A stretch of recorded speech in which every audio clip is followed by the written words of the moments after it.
ما udaranin. I can't swim. You can't what? I can't swim.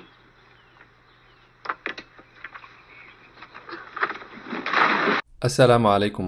Ku soo dhawow videogan. Maanta waxaan ka hadli doonaa mindset ama hab fikirka qofeed. Marka hore, channelkeena subscribe saar. Soo dhawow.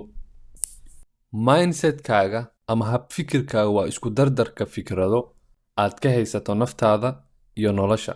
Naftaada waxaad ka aaminsan tahay waxay ku horseedi kartaa guul ama guul daro. Soo ma?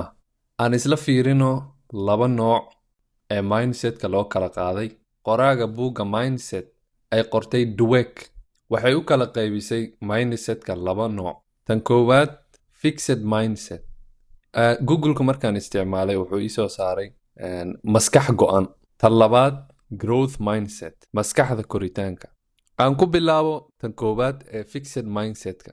Haddii aad leedahay hab fikirkan, dadka hab fikirkan leh waxay aaminsan yihiin in awoodahooga ay yihiin kuwo go'an, sidaas darteeda waxba laga bedeli karin. Ay sidaas u dhasheen oo bis. Waxay kaloo aaminsan yihiin in talent kaliya loo baahan yahay, dadaal meesha uusan ku jirin. Waxaan haddaadan u dhalanin ama talent aadan u lahayn, weligaaba isku day inaadan noqon karin. Dadkan waxay dhahaan xisaabta iskuma fiicnin. Khalaas, meeshay ku egtahay. Dadka growth mindset leh, dadka hab fikirkan leh waxay aaminsan yihiin in wax walbo la baran karo.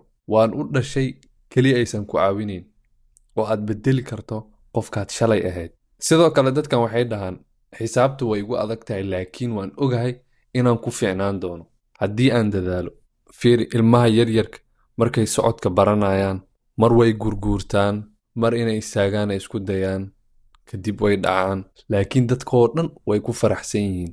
Weli ma soconin laakiin processkay ku faraxsan yihiin. Hooyada way u sacabtumaysaa, xitaa waxaa laga yaabaa inay video ka duubto.